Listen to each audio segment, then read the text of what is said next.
ہم مسلمانوں میں بدگمانی اور دوسرے کو ہلکا سمجھنا، گناہگار سمجھنا بہت عام ہو گیا ہے۔ تربیت نہ ہونے کی وجہ سے ہم اپنی نیکیاں ضائع کر بیٹھتے ہیں۔ بدگمانی کرنا تو بھی نیکیاں ضائع ہوتی ہیں، گناہگار دوسرے کو سمجھنا تو بھی نیکیاں ضائع ہوتی ہیں، دوسرے کو ہلکا سمجھنا تو بھی نیکیاں ضائع ہو جاتی ہیں۔ اپنا نقصان ہے، دنیا کا بھی آخرت کا بھی۔ پریشانی جو ہوتی ہے ہم پر دنیا میں، یہ ایسے نہیں آتی، ان کے پیچھے کوئی اپنی ذاتی کوتاہی یا غلطی یا گناہ ہوتا ہے۔ جیسے بدگمانی کرنا یہ گناہ ہے، اس کی وجہ سے آپ پر پریشانی آئے گی۔ ہلکا سمجھنا دوسرے کو یہ گناہ ہے، اس کی وجہ سے بھی پریشانی آئے گی۔ گناہگار سمجھنا گناہ ہے، اس کی وجہ سے بھی پریشانی آئے گی۔ کیسے ممکن ہے آپ اللہ کے بندے سے بدگمانی کریں، اس کو گناہگار سمجھیں، ہلکا سمجھیں؟ وہ اللہ کا بندہ ہے، اللہ آپ کو چھوڑ دیں گے؟ کیسے ممکن ہے نبی کریم صلی اللہ علیہ وسلم کی امتی سے آپ بدگمان ہوں اور اس کو ہلکا سمجھیں اور آپ کو سزا نہ ملے؟ ممکن نہیں۔ بڑے بڑے لوگ اس میں زیر تاب آئے، یہ ممکن نہیں ہے اللہ آپ کو چھوڑ دے، آپ کو بدگمانی کرے، دوسرے کو ہلکا سمجھے، گناہگار سمجھے۔ خدا کے لیے توبہ کریں۔ ایک بڑے اللہ والے مدینہ منورہ کے سید سے نوجوان چونکہ نبی کریم صلی اللہ علیہ وسلم سے نسبت تھی، ان سے بدگمان تھے، یہ ہلکا سمجھتے تھے کہ چونکہ وہ اعمال نہیں کرتا تھا، کردار اچھا نہیں تھا۔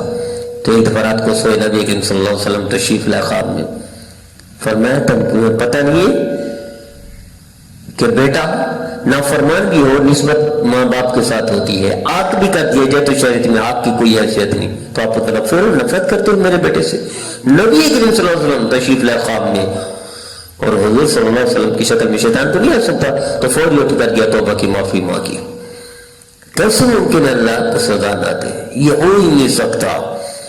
یہاں دارالعلوم کراچی میں جب پڑھ رہا تھا، تقریباً 2003 کی بات ہے، مجھ سے ایک سینئر آخری درجے کا طالب علم جھنگ کا تھا، اسے بیٹھی بیٹھے ایک دفعہ کہا، ہم مجلس میں 3-4 ساتھی بیٹھے ہوئے تھے فارغ ٹائم میں تقرار کے بعد، تو اس نے کہا یار دیکھو شیخ الاسلام حضرت اقدس مولانا تقی عثمانی صاحب دنیا کے 4 بڑے علماء میں سے ایک ہستی، ایک شخصیت، ایک رہنما امت کے قیمتی اثاثہ ہیرا، ایسے کے بارے میں کہتے ہیں دیکھو کتاب میں یہ لکھا ہے کہ پاؤں نماز میں ایسے رکھنی چاہیے، خود اپنے پاؤں غلط رکھتا ہے، یہ الفاظ ہے اس کے۔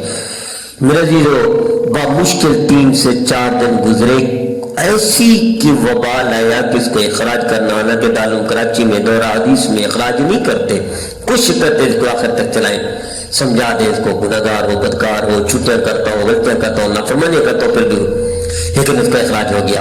اور میں سمجھتا ہوں کہ اس کو اس سزا ملی تھی کہ جو اللہ تو سن رہا تھا، اللہ کے ایک ولی سے، اللہ کی ایک عالم سے، ایک بندے سے، نیک بندے سے، بزرگ ہستی سے آپ متنفر ہلکا سمجھے اس کو، اللہ آپ کو چھوڑ دے گا؟ ممکن ہی نہیں ہے۔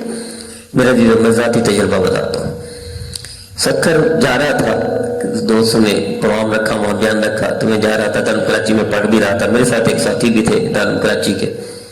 تو جب ہم جا رہے تھے رات کو، اس کوچ میں فلم لگی ہوئی تھی، سارے فلم دیکھ رہے تھے لیکن میں نہیں دیکھ رہا تھا، میں استغفار کر رہا ہوں، دل میں ہلکا بھی سمجھ رہا ہوں فلم دیکھنے والے کو، گناہگار بھی سمجھ رہا ہوں، بدکار بھی سمجھ رہا ہوں، نافرمان سمجھ رہا ہوں اللہ کا کرنا۔ رات کے 2:30 بجے تھے، اسپیڈ سے بس جا رہی تھی، خالی روڈ، اچانک آگے کوئی روڈ میں گڈھا تھا یا کوئی اسپیڈ بریکر تھا، تو ایک دم اس نے موڑ کاٹا، تو بس کے ایک ٹرک وہیل ایسے اٹھ گئے کہ شاید غلطی ہو جائے۔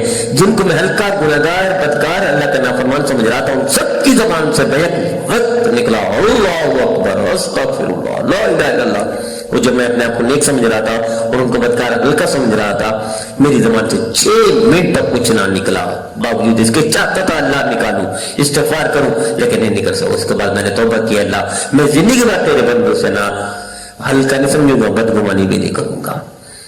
میرے لیے کبھی نہ ہلکا سمجھے کسی کو، کبھی بدگمان نہ ہو، اس کی سزا دنیا میں بھی مل کر رہتی ہے، آخرت بھی مل کر رہتی ہے۔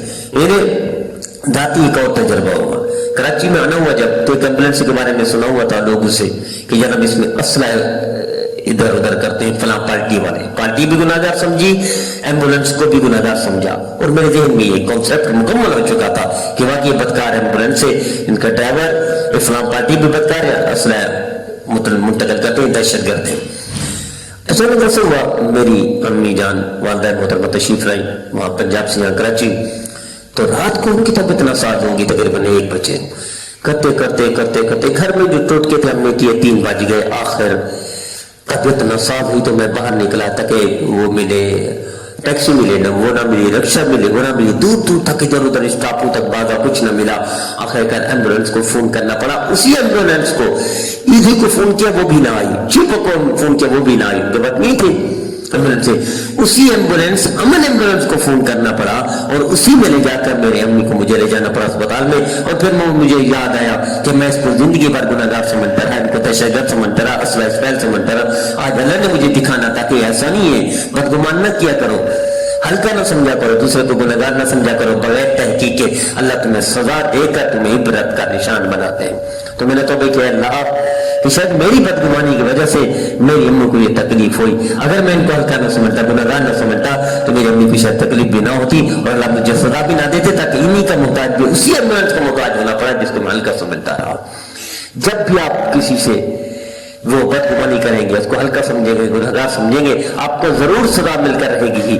یہ اور بات ہے آپ کو سزا کا وہ ادراک نہ ہو، وہ سمجھ نہ ہو کہ کیوں ہوئی یہ سزا، یہ کیوں پریشانی ہے. جب بھی کوئی پریشانی آتی ہے، تکلیف آتی ہے، دکھ درد ہے، مصیبتیں آتی ہیں، ان میں کوئی پیچھے کوئی نہ کوئی وجہ ہوتی ہے، کوئی گناہ ہوتا ہے، کوئی غلطی کوتاہی ہوتی ہے. اس میں بدگمانی رکھنا مسلمانوں سے یا مسلمانوں کو ہلکا سمجھنا، گناہگار سمجھنا، ایک بھی بڑا گناہ ہے. اس کی سزا دنیا میں مل کر رہے گی، ممکن نہیں.